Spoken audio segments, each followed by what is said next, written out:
It's such a beautiful joy and beautiful honor and blessing to be together in this Unity Earth program. And the earth is one. We are united. In Sanskrit, it said Vasudev Kutumbakam, which is translated as the world is a family. But literally what it means is Vasundhara, that goddess of the earth. We are all her family. So yes, we are all one family, but we're not just a family in a vacuum. We are the family of Mother Earth. So it's so beautiful to be together, and especially to have this opportunity to talk about water with peace. Because of course, with no water, there cannot be peace, whether internally, whether in our communities, or whether in our world.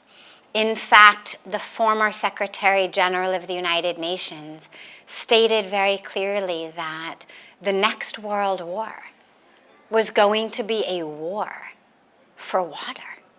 So whether we're looking at violent conflict between nations, or whether we're simply looking at each of our individual and collective ability to live a peaceful, joyful, meaningful life, if there's no water, there is no health, and without health, there's no peace, there's no joy, there's no progress, there's nothing.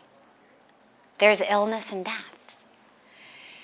And we're at a position right now where, as we speak about the importance of peace, the importance of ending violent conflict, nonetheless, more people suffer and die every single year due to lack of clean water than due to all forms of violence combined. So you take war, you take terrorism, you take drug-induced violence, you take gender-based violence.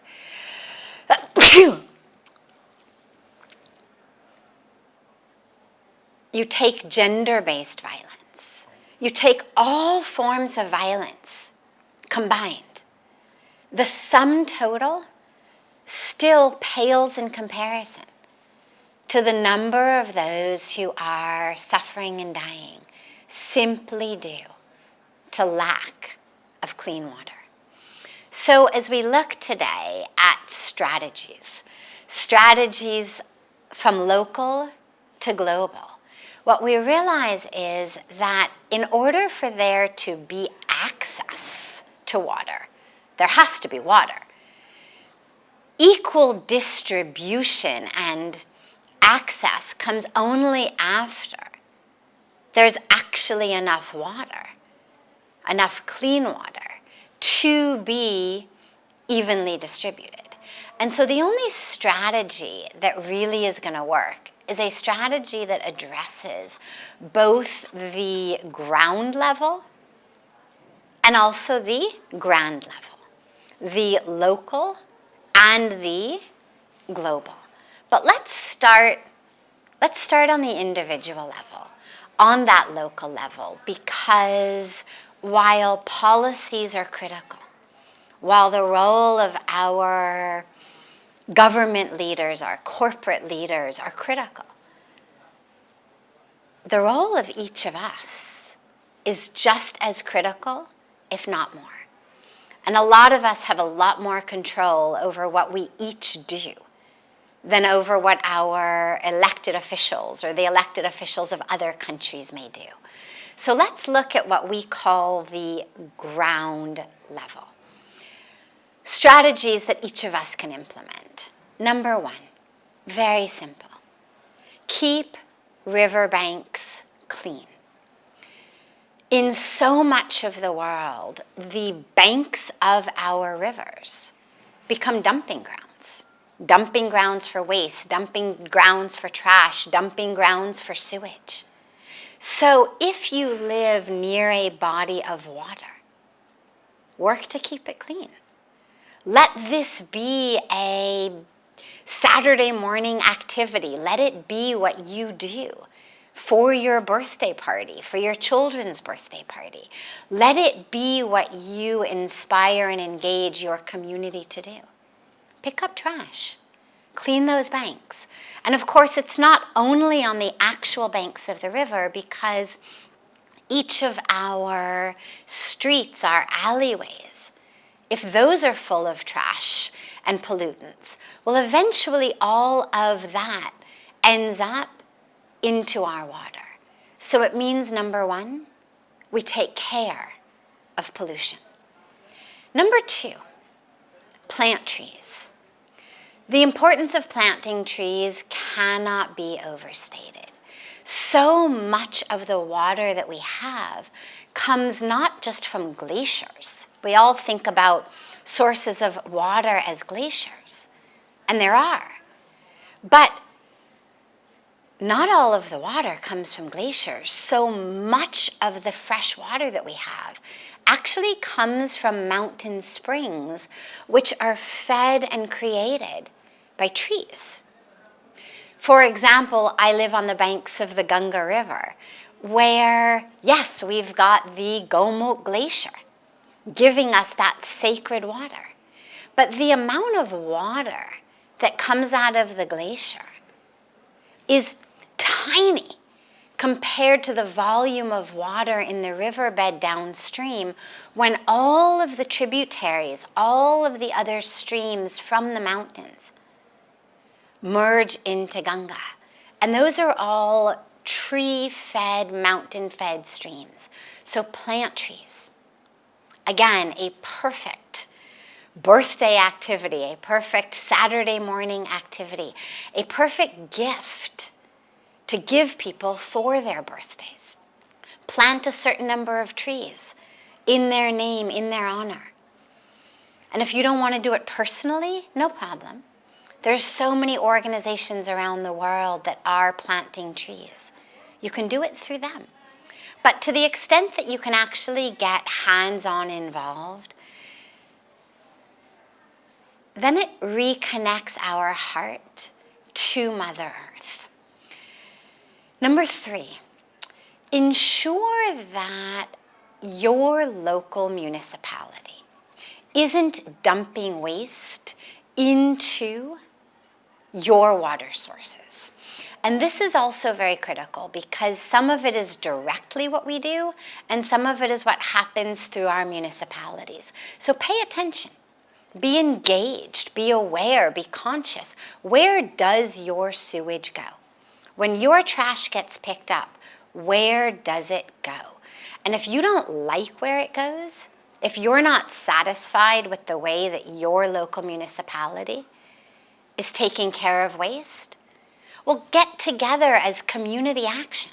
Change it.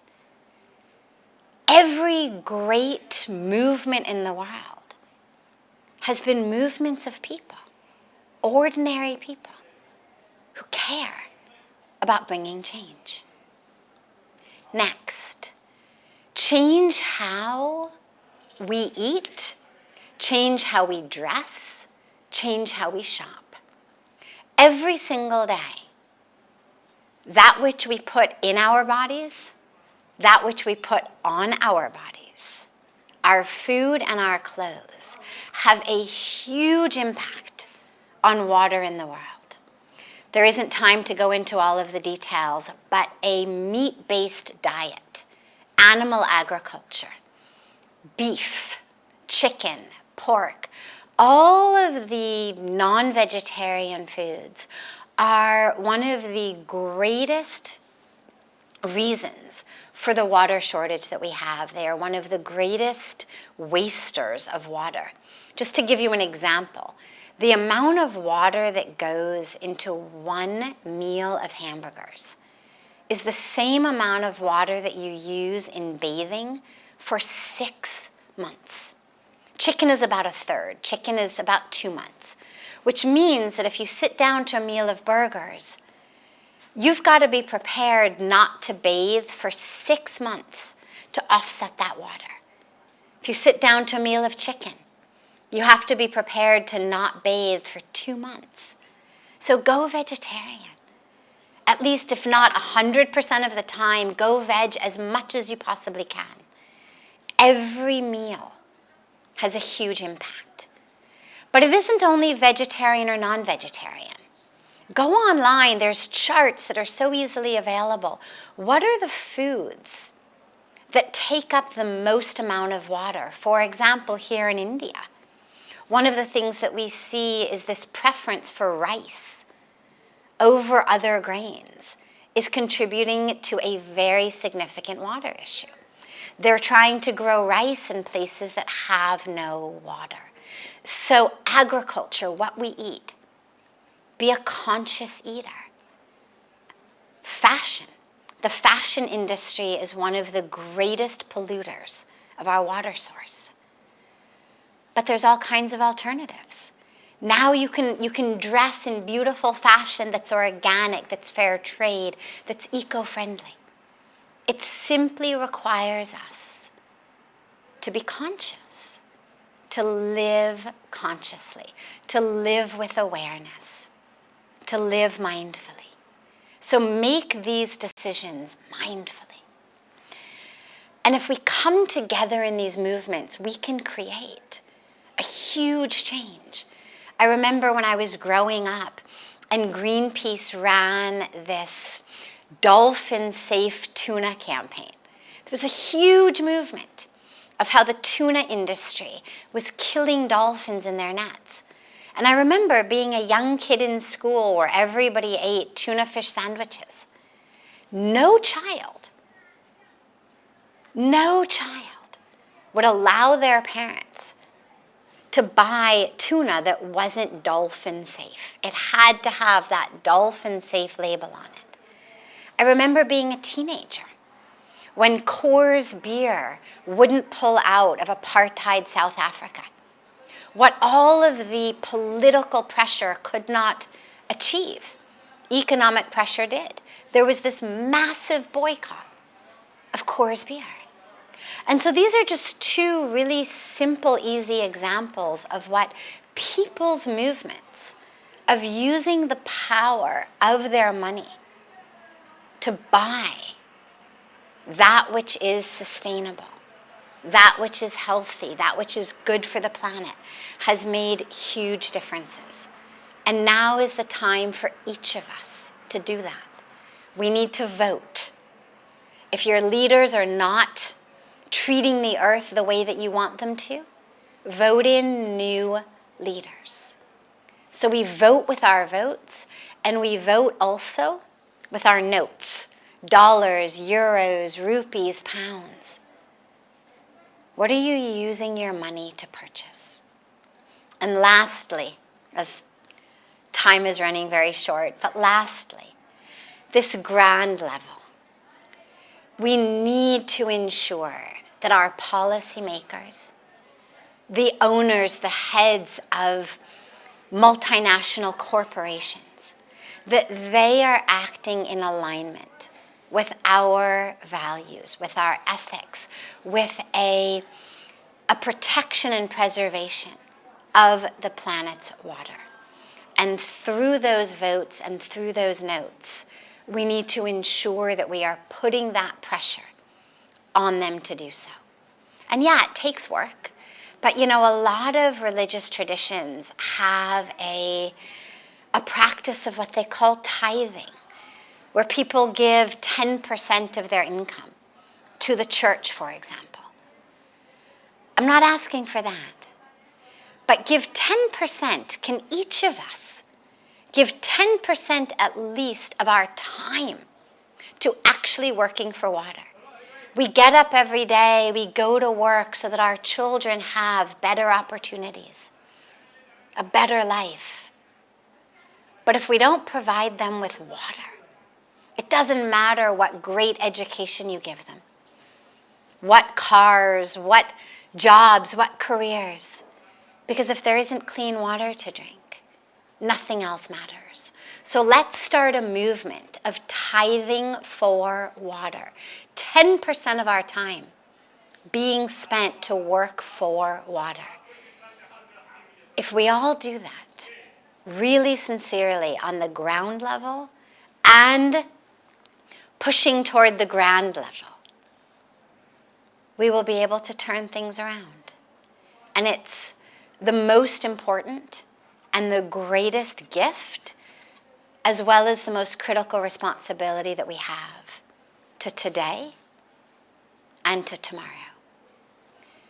Thank you so much to Unity Earth, to Ben, to Arena, to their entire team for bringing this really critical and really beautiful program together for all of us.